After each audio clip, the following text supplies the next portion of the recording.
Para mitra anu mulia kitu harenghengna rumah tangga Nyi Partiwi dua jalma siga nu leungiteun akal. Ari lantaran katenungku pangawasa Sutimah anu ngong elmuna lain bantrak-bantrakeun. Kawan tu murid Aki Wanaratea atuh murid kahiji. Akhirna malam Jumaah nu didagoan teh kasampeur. Harita Nyi Partiwi geus aya di kamar tibeurang keneh geus nyadiakeun peso hanapeun bantal pikeun ngajalankeun rencanana teh. Peuting eta karasana asa jempling mata keung jeung lalewang. Di kajauhan sok kadenge sora anjing nu babaung disengakan ku sora gagak. Kawas nu ngalinur rebat disada peuting siit uncuing milu ngawih namahan ketir kanu keur sungkawa pikir. Harita Surajaya can asup ka kamar keur diuk di tepas sorangan. Tara aya nu maturan lantaran si Bohek jeung babaturanana teu wani ngadeuketan mun teu disaur mah. Si Bohek jeung Mang Juha katut mangkayim baroga tempat nu matuh pikeun ngariung bari ngawadul. Atuh karasana beuki keung we ku Surajaya teh keur maengkeur geus haben wae dipangaruhan ku Sutimah. Dibejakeun Nyi Partiwi aya niat rek ngalapati katurug-turug peuting eta estu pikaksieun pisan. Sabab anjing babaung teu eureun-eureun sora manuk aneh siga nu milu ngiwud. Namahan bingung kanu keur loba kapaur. Nyaan omongan si Sutimah teh lantaran peuting ieu karasana asa beda jeung biasa. Hate pating sareblak bulu punuk ting puringkak. Anjing babaung meuni rame gagak ge. Peuting-peuting bet disada ieu jigana lain alamat hade kieu mah ieu. Aing tetep kudu hati-hati jeung waspada bisi aya kajadian nu matak cilaka. Tapi aing teh lalaki, aing kudu sanggup nyang hareupan ieu perkara. Rek dicoba diintip si Partiwi teh. Naon asar peso nu aya di hanapeun bantal gap karam. Muga-muga ieu peso jadi cukang lantaran kana robahna sikep Kang Surajaya. Keun bae ayeuna mah mana kitu ge ngewaeun ka aing. Peda beungeut aing jadi ruksak sugan we lila-lila mah sadar. Ulangan mi kahayang keur cageurna bae ulah belakan didak ka daging. Kitu ceuk hate Nyi Partiwi tuluy api-api sare malah mah kadenge kere. Lila-lila Surajaya ngarasa cangkeul lantaran tulas-tulis teu puguh. Teu aya hasilna pisan tuluy kertas ditilepan. Sup kana saku ari kalam dituna deui kana tempatna. Surajaya geus boga taksiran yen pamajikanana moal daekeun tibra sare lantaran tangtu geus aya rencana rek mateni manehna.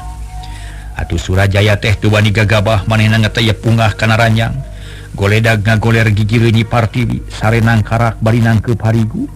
Ceuli meniteu sirikna rancung hayang ngadengek akan usik bisi teu kanyahoan ngaragamang rek ngabinasa. Sajeroni ngagoler hate Surajaya teu oleh ratug tutunggulan sok sieun teu bisa nahan serangan. Bisi gerakan Nyi Partiwi leuwih kesik tapi rek ngayakeun tinakan sejen teu wani bisi eueuh bukti. Nu akhirna nyabar-nyabar maneh bari nahan perasaan jajantung ratug hate deg-degan panon peureum hayameun. Kitu deui Nyi Partiwi kaayaan teu beda jeung Surajaya hatena teu tentrem. Jajantungna ratug pipikiran teu oleh tagiwur hariwang bisi rencana teu lancar bisi gagal atawa matak cilaka. Tapi kayakinan mah tetep pageuh sabab geus gede kapercayaan kana omongan Sutimah yen ku jalan kitu sikep salakina bisa dirobah. Akhirna tepi kana waktuna tengah peuting Nyi Partiwi cengkat talaunan. Jajantung beuki motah asa ajol-ajolan dan palingin ngageter amekan ngadak-ngadak jadi kerep. Kesang tiis nyorolok masihan awak. Red ka Surajaya katempo siga nu tibra sare. Tibra sigana malah moal karasaeun mun janggotna dikeureut ku peso. Sabab pesona seukeut. Kitu ceuk hate Nyi Partiwi. Bari tuluy nyokot peso nu dituna hanapeun bantal. Gep dicekel perahna. Leungeunna ngageter. Getihna asa ngagolak perang sabil dina hate antara wani jeung henteu. Tapi katugeuna hate kasedih jeung katunggaraan jadi sabab anu lumangsungna eta kajadian. Nyi Partiwi menang putusan nu pasti yen sakabeh rencana kudu dilaksanakeun. Akhirna kodomang ngadeuketan Surajaya leungeun katuhu nu nyekel peso ngageter. Getihna pating saria kawas nu muriang panas tiris. Barang rek ngeureut janggot hiukep leungeun Nyi Partiwi ditewa ku Surajaya nu memang geus meletet ti tadi kene. Ngadaguan patamana Partiwi. Kolejat Surajaya hudang panon buncelik bari kekerot. Kurang ajar sia. Tetela jahat jeung telenges sia teh ha. Dikira aing teh bodoh. Nyolong bade sia gelis-gelis miyuni iblis. Mana horeng sia teh setan bolongkotan geuninganan. cek Surajaya bari sakilat ngarebut peso. Lung dipicen ka pojok kamar Surajaya kacida ambekna. Mun beurang mah bakal sidik beungeutna geuneuk lir beusi atah beuleum. Panon molotot bari kekerot. Sedangkeun Nyi Partiwi meningah ulang teu bisa nyarita bakat ku Kasima da sugan teh moal kitu kajadianana. Partiwi, jawab gusia naon sababna maka hayang ngalanyawa aing, ha? Nya geus teu suka ka aing atawa memang hayang ngawasa kana harta bana nu sakitu lobana? Licik sia, jahat sia teh. Surajaya meuni gregeteun mun kongang mah hayang ngageuweung-geuweung kana tihang. Apa dina sina dengar tihang tarangna tapi inget keneh teu tega nempo beuteungna nu beureuyeung. Nyi Partiwi teu ngajawab, hatena ngarasa kaduhung sagede gunung bet gagabah dina ngajalankeun rencana. Nu akhirna kanyahoan ku Surajaya. Panon melong ka salakina lila-lila berbaya cipanon biji luk tungkul. Partiwi, sia teh bisa ngomong tah henteu, ha? Naonan itu senyana? Naon maksudna make hayang ngalanyawa kami, ha? Geus lieur sia teh, geus gelo sia teh. Kurang ajar dipikanya teh mulang tai sia.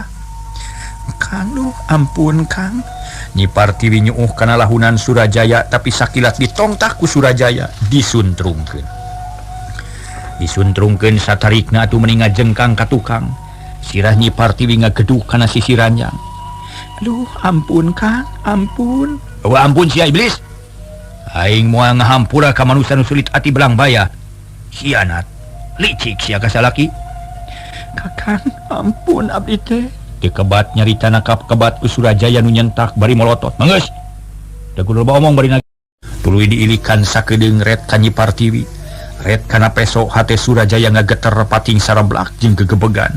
Sabab mun ngagugu hawa nafsu eta peso hayang dipake mateni Nyi Partiwi. Partiwi, naon ieu? Hah? Peso Kang. Keur naon sia? Nyi Partiwi teu nemalan bingung keur pijawabeun. Teu kudu dijawab, sabab kami memang geus nyaho. Ieu peso keur mateni kami. Tapi kami moal eleh kudu licik. Ya.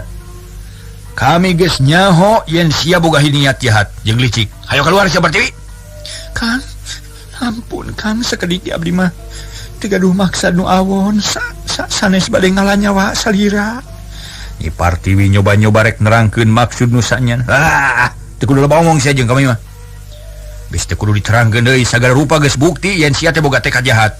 Hayu bejil sia. Nyi Partiwi teu nema deui para wargi sadaya. Oge teu nurut kana parentahna. Atuh puguh Surajaya beuki amek karawak buuk Nyi Partiwi dicekel tuluy ditarik satakaligus dibantingkeun ka lawang kamar. Salontod bru Nyi Partiwi rubuh ngudupung bari ngageru. Aduh Kang, ampun Kang. Wah ampun sia, keluar. Cekok Surajaya najong bujur Nyi Partiwi. Karasa nyeri jeung seueul kapaksa Nyi Partiwi kaluar ti kamar. Cipanon beuki juuh murubut maseuhan pipi. Sanggeus aya di tengah imah Nyi Partiwi ngajanteng teu puguh cabak, hate beuki tagibur tarang bancunur bujur palaur. Diuk sia, diuk. Surajaya sesentak bari molotot, gek Nyi Partiwi diuk dina kursi. Tapi dijewang leungina ku Surajaya. Dihanap sia diukna, ulah dirinya. Hah, tuman sia. Nyi Partiwi sedih ngadenge kitu kapaksa pindah ka handap. Emok bari ngeluk lir bueuk menang mabuk. Surajaya tuluy ngageroan badega-badegana. Atuh pating trojol bari kekereuceuman da puguh hudang ngadak-ngadak. Hudang ngadadak para mitra sok asa geumpeur. Nu pangheulana si Bohek dituturkeun ku Mang Juha jeung Mang Kayim teu lila trojol mawiwit Sutimah jeung Musejena. Nu akhirna mah ngariung di tengah imah kabeh colohok teu ngartieun kana naon-naon nu geus kajadian. Iwati Sutimah nu ngarti sabab manehna nu jadi pangacauna tapi api-api reuwas jeung heran. Mun gudawan ieu naon hadosna sunung kaget abdi mah ceuk si Bohek panon melong ka Surajaya. Hatena ngageter watir ka Nyi Partiwi ari Surajaya teu buru-buru nemalan kalah nemongkeun peso nu dicekelna. Sorot panon bangun bengis tanaling ngandung amarah nu pohara. Sia abdi mah jeung ngados gana naon margina sunung nemongkeun peso. Bohek aing katipu deuleu. Aing goreng milik sabab mihukum awewe nu miyuni iblis. Aing geus ngeuwin kuntilanak ti padepokan Parebulung. Aing salah milih sabab aing teu laksana cita-cita. Si Partiwi nu tadina geulis ngadak-ngadak robah jadi kitu patut. eta teh jadi gambaran nu jelas yen hatena leuwih ruksak batan kitu. Ayeuna bukti si Partiwi rek maehan ka aing ku jalan rek megatkeun ti koro ku ieu peso. Na anak gebeg teh para mitra sadaya si Bohek reuwas. Sajongjongan mah colohok teu ngiceup-ngiceup melong ka Nyi Partiwi nengeluk bari inghak-inghakan. Nyi Partiwi kacidana langsana ngadenge omongan Surajaya nu sakitu peureusna. Leuwih nyeri batan ditampiling 100 kali. Nyi Partiwi hatena jumerit maratan langit ngoceak maratan jagat. Harita teh para mitra jumerit kanu kawasa menta ditang tayungan, menta disalametkeun tina bahaya pati. Juragan abdi teh banget dengar tos teu make aya kajantenan kieu atuh. Kumaha teh jalan-jalan agan? Margi nu katinggal ku mang mah sun juragan istri teh sakitu saena. Sae manah sae lampah satia sareng satuhu. Kanu janten caroge nanging naha ayeuna bet janten kieu ieu teh. Ceuk Mang Juha bari pepeta. Manehna karunyaeun pisan ka Nyi Partiwi. Jeung deui saeutik teu percaya mun Nyi Partiwi boga niat jahat. Mang Juha, kuring teu butuh ku katerangan, kuring teu hayang ngadenge kana omongan nu teu puguh. Kuring rek nyekel bukti hiji bukti geus kanyahoan ku kuring sorangan, si Partiwi jelema jahat. Titik. Sarerea jempe si Bohek silih reret jeung Mang Kayim. Ari Mang Juha ngeluk tungkul bari mikiran naon omongan dununganana. Na bisa dipercaya atawa henteu, tapi akhirna mah teu wani ngomong sabab nyaho yen dununganna teh keur nafsu. Bohek, ayeuna teu kudu ngomong, geura bawa si Partiwi ka Panyara, kerem di kamar tukang, kunci sing bageuk. Ayo jalankeun. Teu meunang tatanya nya. Cik Surajaya bari tutunyuk parentahna teu bisa dipungpang ibarat hiji raja nu kawasa. Gani abdi bade tumaru seula kan? Teu kudu. Rek nanya kenaon si ada geus jelas. Si Bohek ukur calangap para mitra. Tuluy melong ka Nyi Partiwi nunguluk tungkul bari inghak-inghakan. Hate rajet asa diwawajet sedih pacampura jeung handeueul. Sarerea jempe tapi can aya nu wani ngajalankeun sabab kabeh oge teu ngarti kana mimitina. Kawantu kaayaan peuting nu kacida jemplang-jemplingna. Sarerea oge asa dina pangimpian puguh Surajaya beuki amek lantaran parentahna eueuh nu ngawaro. Bohek, rek dijalankeun atawa moal parentah aing ha? Mun moal dijalankeun kabeh kudu it, teu meunang aya di dieu. Sabab mun teu ngagugu ka aing sarua jeung Sailon jeung si Partiwi. Hayu nit. Ini tieu tempat. Sarerea ngarenyag silih reret bari jeung heran. Si Bohek buru-buru ngalengkah pok nyarita semu guguk. Jangan mugi ulah jantem nyawa kan. Mari abdi sadaya teh teu aya maksud bade ngalawan sun, teu aya maksud bade baha ka salira teh kitu. Nanging abdi teh asa geumbur ieu teh terang kana mimitina kitu.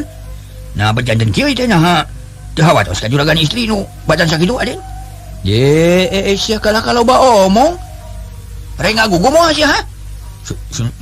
Mangga kan bade dijalankeun. Si Bohek geus eueuh kakuatan manehna kapaksa nurut kana parentah dunungan.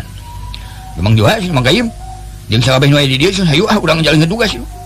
Bawa juragan istri ka kamar tukang. Kitu ceuk si Bohek marentah ka babaturanana. Atuh geus kitu mah teu laloba omong deui para wargi sadaya sarerea ngajalankeun tugas dibarengan ku hate cangcaya. Nyi Partiwi dibarawa ka kamar tukang tapi sarerea tetep hormat jeung ati-ati, teu aya nu wani culangun. Barang nepi ka kamar tukang si Bohek ngalaan kunci breh di jero teh pinuh ku barang-barang nu geus langka digunakeun. Kalotor pinuh ku kekebul jabaloba beurit nu arasup kana kolong meja. Mang Kayim nya tega duna agan di kamar kotor kieu. Oh sanu tega jang damang itu tega atuh. Tapi na wani ngalawan kadunungan ayeuna mah wayahna we sarerea kudu sabar heula. Jawab Mang Kayim dumareuda manehna leuwih nyaah ka Nyi Partiwi. Sabab geus kanyahoan laku lampahna nu hade jeung karasa kanyaahna ka pagawe. Nya tapi mangga kieu-kieu deui mah abong atuh. Cing atuh nyokot sabu beresian heula lah. Ceuk si Bohek bari ngalieu ka tukang. Barang breh Surajaya ngabedega bari morotot teu panuju kana omongan si Bohek. Puguh si Bohek meninggal lenyap dapanyana teh dununganana teu nuturkeun ka dinya. Bohek, montong loba aturan sia si Partiwi geus teu pantes jadi dunungan maneh. Geus teu perlu dihormat-hormati dama-dama. Hayu asupkeun ka kamar, teu kudu disapukeun heula, teu kudu diseunggeutna damar. Keun we sina dihakan beurit ku sakalian. Cek Surajaya molotot ka si Bohek. Atuh kapaksa si Bohek ngabugu. Nyi Partiwi dititah asup ka kamar bus Nyi Partiwi ka jero bari nahan picirikeun. Cipanon teu kaampuh murubut lir hujan gede, brak deku di tengah kamar. nyuuh kana lahunan bari ti peperket nahan picerikeun hatena jumrit sumambat ka aki kalajati di barung kupikir. Para mitra anu mulia belum pantonutup cepret dikunci Nyi Partiwi geus teu nyaho deui nah kumaha tuluy anu di luar sabab kaayaan eta kamar kacidarekepna da puguh nusanya nama kudang paranti nundaan barang. Duh Gusti, nah bet janten kieu naon kalepatan abdi, dosa naon tos dipilampah ku abdi dugi ka ngalaman kieu. Ya Allah ya Robi, kedah kumaha ari tos kieu dedeh teuing utun inji kumaha nasib anjeun engke. Ibu teu bisa nangtukeun cek Nyi Partiwi bari cengkat lalaunan kakara sadar harita yen manehna keur kakandungan beuteungna diusapan karasa yen ngaginjel sirah budak. Geus teu kudu dicatur deui kumaha sedihna hate Partiwi harita. Ayeuna urang caturkeun Surajaya jeung anak buahna harita Surajaya ngajak ka sakabeh pagawe supaya kumpul di tengah imah. Rek diparentah pikeun ngarengsekeun masalah Partiwi teh. Harita sarerea geus ngariung saurang ge eueuh nu baha. Pok Surajaya ngamimitian nyarita. Sakabeh pagawe kami maraneh kabeh kudu nyaho yen si Partiwi sanyana lain awewe sajati. Tapi awewe nu sulit ati belang baya. Peuting geus jadi bukti manehna rek ngalap hati kami. Buktina ieu yeuh. Tah, jadi manehna awewe nu disebutkeun ngijing sila bengkok sembah ti salaki. Beungeut nyang hareup ati mungkir. Cek Surajaya nemongkeun peso nu teu boleh dicecekel sedengkeun nu ngariung taya nu nemalan. Tetep teu ngarti kana jujutanana sabab teu percaya kana omongan Surajaya. Pokona mah sarerea geus pada nyaho, pada ngarasa, pada nyaksian yen Partiwi jalma hade. Tah ku kituna ayeuna kami rek marentah kamarena supaya mantuan mikir. Kudu kumaha ngahukum anu jahat. Nah kudu dipaehan atawa kumaha cing kami minta sumbangan pikiran ti marane. Sarerea jempe kalah ngeluk tungkul bangun ajri. Kabeh ge embung pipilueun kana urusan eta sabab asa teu puguh nangtukeunana.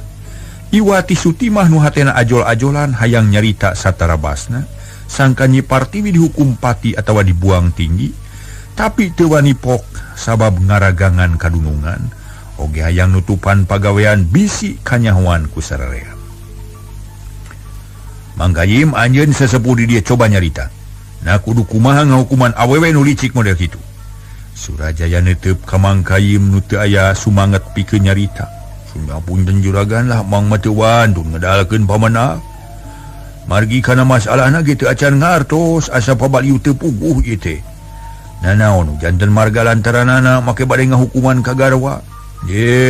Belat kolot-kolot. Nah teu kadenge omongan kami. Geus puguh si Partiwi rek ngalah nyawa kami. Eta teh hartina jahat, licik, dengki, jaya kaniaya, sulit ati, belang baya. Nah kudu diingu awewe kitu. Moal dihampura ku kami mah. Nu kitu patut kudu dihukum anu kacida pisan beratna. Mangkayim teu nema deui. Urut narik napas jibro bari ngusap dada hate Mangkayim teu beunang kapangaruhan sabab tetep boga pamadegan nu kuat yen Nyi Partiwi awewe nu hade-hate. Wiwit kumaha cek pikiran maneh kudu dikumahakeun ari awewe jahat kitu? Jawab ku anjeun Wiwit. Surajaya neuteup ka Wiwit anu tita tadi ngeluk tungkul bari carinakna. Juragan ku emutan abdi mah juragan istri teh ulah dihukum. Margi anjeunna jalmi saya mana saya lampah tarang nyerikeun ka papada manusia. Nangingna ai ku juragan di kitu-kitu. Abdi mah teu panuju upami bade dihukum teh kitu juragan.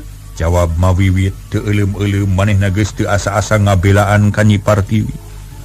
Sabab geus karasa kanyaahna puguh Surajaya mending ngajenghok tuluy kekerot nahan amarah teu panuju ku omongan Wiwit. Wiwit kunaon ari maneh make nyarita kitu?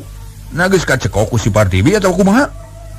Kala kami hakanu jahat mun kitu carana mah sangkan aing teu bener. Si Partiwi aing ngadedeulna dibere duit sababaraha sia ku sia? Dibere duit sabaraha ku sia teh? Dibere duit sabaraha sia teh ku si Partiwi Wiwit? Surajaya bener-bener ambek meuni hese rek nyarita.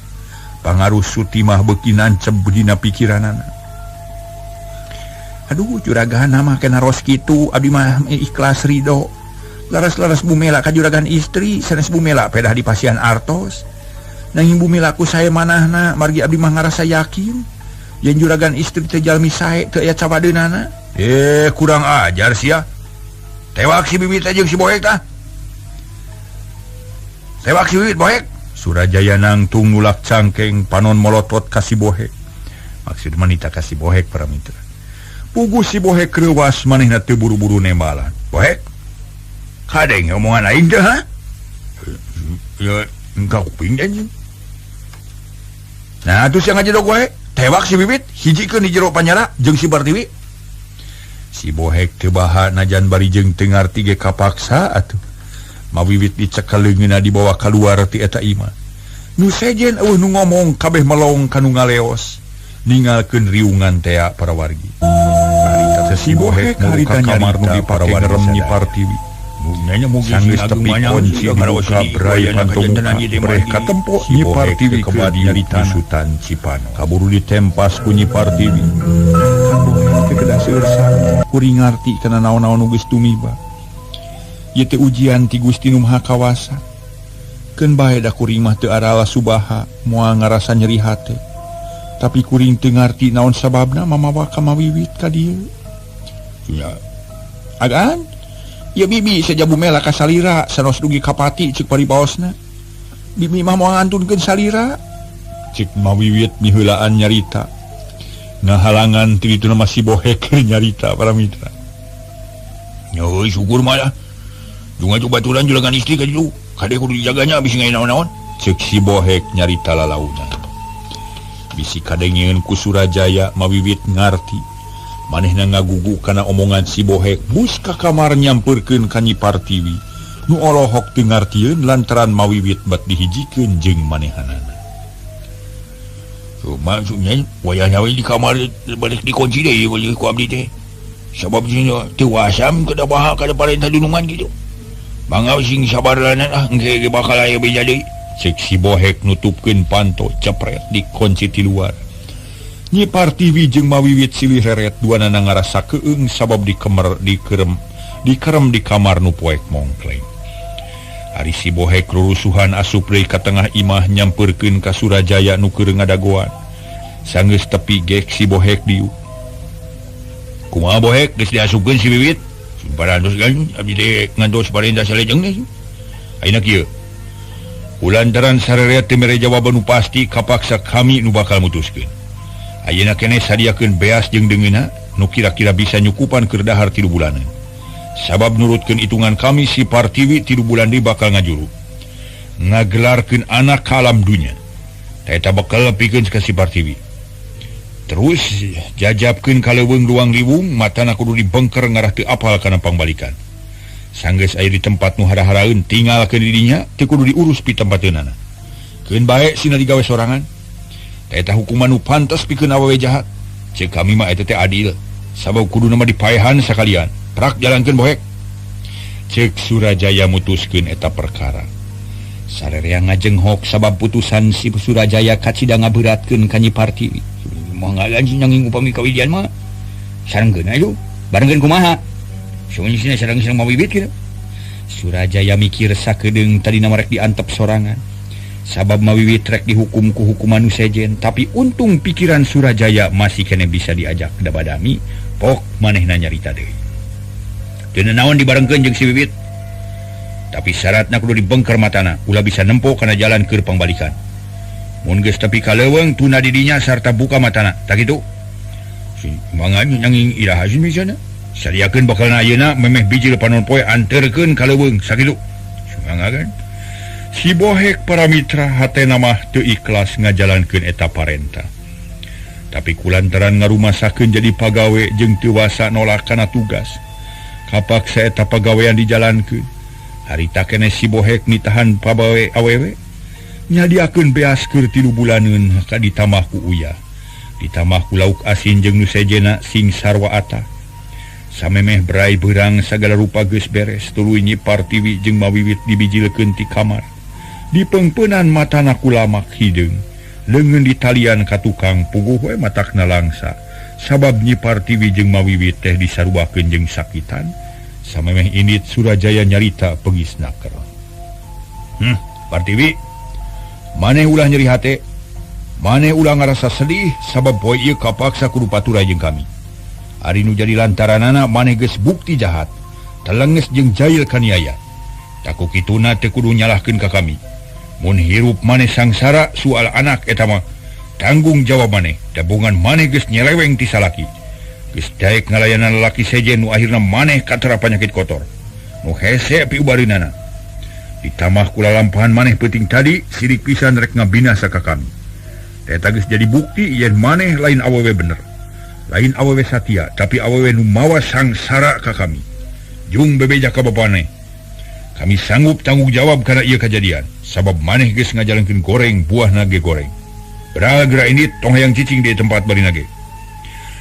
Kitu para mitra cek Surajaya. Puguh Nyi Partiwi meninggal lenyap hatena sabab teu rumasa serong ti salaki. Teu rumasa boga tekad anu goreng tapi ayeuna narima omongan anu sakitu kasarna jeung garihana sarta asil sarta eusina bener-bener ngahina nganggap awewe teu bener. Rarasaan Nyi Partiwi jadi tagiwur antara ambak jeung sedih pokne malang. Kakang pamitos kitu putusan salira abdi moal mungpang kana kapalai salira. Nanging abdi teu rumaos upami disebat awewe serong. Margi sakedik ge teu rumaos geus nyalewer ti salaki. Dararasaan masiang wengi ge teu aya nu janten panutan anging salira kakang. Lah, teu perlu ngabantah pokona mah. Bukti geus jadi kanyataan. Hayo, geura init ka tengah lawas. Geura init ka tengah alas sabab awewe siga maneh teu pantes aya di Magedong. Pantasna babarengan jeung monyet atau lutung, babarengan jeung bagong atau maung. Ini sabar ini. Cek Surajaya begisnaker, panon molotot bakat ku ambak. Ngadenge jawaban kitu, Nyi Partiwi geus teu hayang ngomong. Manehna ngeluk tungkul bari sasamat kanu maha kawasa menta ditang tayungan sagala rupana. Tina rupa bahaya anu bakal tumiba. Ari mawiwit inghak-inghakan sedih ngadenge dunungan awewe dicarekan lak-lak dasar ku carogena, malah bari jeung disangka serong ti salaki. Bohek, jung geura jajabkeun si Partiwi, pikeun ka tengah leuweung. Awas udah deket teuing sabab awal lahir bakal kanyahoan. Mun maneh teu ngagukuan parentah kami, maneh kudu tanggung jawab. Mun perlu beuheung maneh nu jadi jaminan. Cek Surajaya kasih Bohek. Nandaskeun parentahna nu teu beunang dipungpang. Cuma ngagan sia cuma moal mungpang ngan parentah salira kitu. Yang upami aya naon-naon mah abdi mah ulah kaciwit kulit ke bawah daging su. Segala rupina ge juragan tanggal waler kitu. Cek si Bohek terang-terangan. Make ngomong kitu segala sia Bohek. Na teu percaya kana caritaan kami? Teu kudu ngomong kitu sia da moal doraka miceuna si Partiwi mah. Satimpa jeung dosana. Komo kudu nama dipaehan? Itu teh awewe nu doraka bisa intinya ho. Surajaya kekerot panon molotot kasih Bohek. Gak ada semangat juga gitu mah. Jika ini teu kudu baca tur bari nage. Harita ngadadak hujan cimata para pagawe careurik rek paturai jeung dunungan istri. Nu sakitu bageurna. Iwati Sutimah jeung baladna nu teu riuk-riuk teh sabab hatena surak atoh pedah sakabeh rencanana bisa kahontal sarta hasilna munyu gemakeun.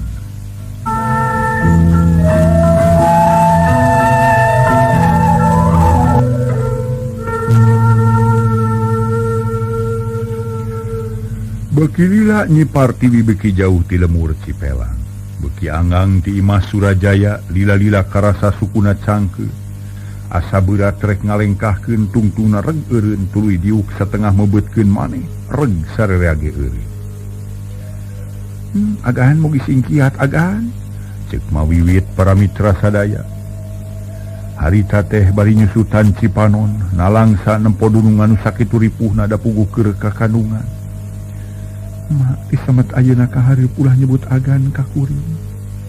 Sabab ngage terang yen kaayaan kuring teh batan sakieu.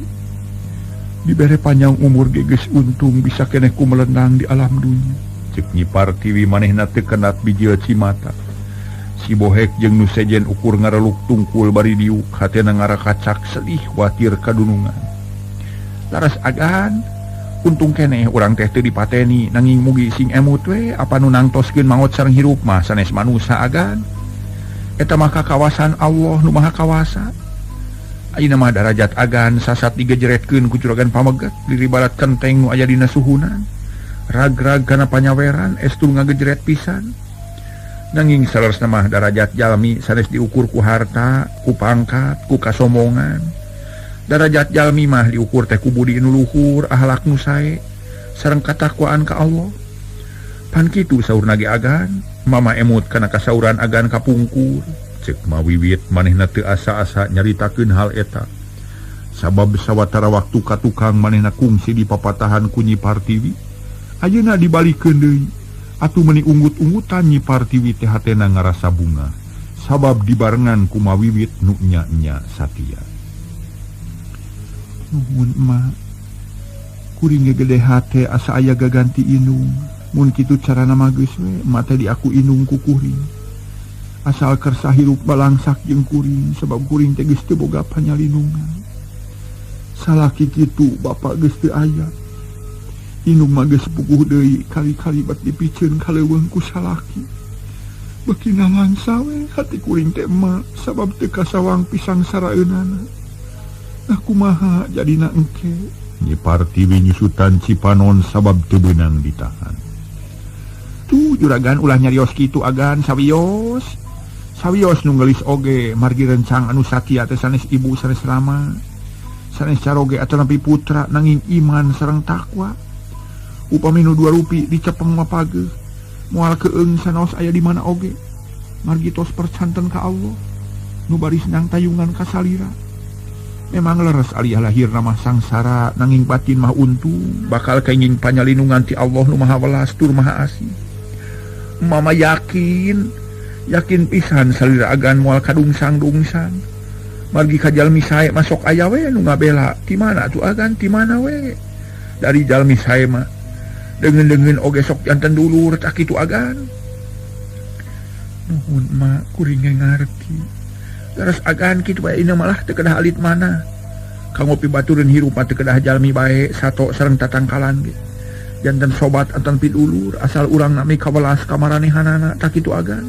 Mawiwit beki daria nyaritana para wargi sadaya. Atuh mak tapi pamentah kuring kudu dicumponan. Semet ayeuna ulah nyebut agan ka kuring omat kudu digugu. Mangga nanging kedah kumaha atuh. Ngaran kuring Partiwi asal ti pagunungan pek we pilih ku emak naon anu mernah keur urang gunung. Deui teuing musti kaning hate emak. Ulah nyarios kitu sabab jalmi mah taya nu hina sanaos di gunung di kota ge sami. Iwati harta sareng darajat nu ngabentenkeun. Nu mulia munguh Allah mah sanes ningali pangkat sareng hartana. Nanging katakwaanana. Pan kitu tadi oge nah agah. Beteu cupat teuing mana. Sawios agan mamah moal ngarobah basa sabab geus geunah kieu da basa mah teu kudu meser. Tos agan teu kedah ngemutan hal eta. Ayeuna mah sing kiat sing ageng mana ulah aral jeung subaha. Datos kieu takdir anu ditibankeun ka urang. Yu ayeuna mah urang milih. Urang silih belaan jeung emak da mah geus sanasibatan sakieu. Nyi Partiwi teu nemalan para mitra sadaya. Harita teh jempe. Jempe bari neuteup kana inung suku anu karasa lalinu urut lempang sakitu jauhna. Cipanon teu bisa ditahan matak bosen nyusutan sabab kaperes ku hate nu peurih jeung sedih. Angin leutik ngahiliwir milu sedih ka Nyi Partiwi. Teu asa-asa ngusapan kana tarangna katara rambut Nyi Partiwi usik. Kawas aya nu ngusapan ku jalma nu karunyang. Sora manuk recet dina tangkal kai. Ngabeberah kanu keur susah manintin ceurik ngalengis gagak ngelaku mandear. Cangkurileung milu bangreng kadanca miluna langsa. Ekek milu nyeri hate tikukur milu bingung dederuk ngahruk bari ngajentur. Mung hanya kal waktosna kabujeng see para mitra rupina urang cekapkeun dugi ka dieu bae heula carios nyambung nuju duna panca tunggal karangan Ki Leuksa di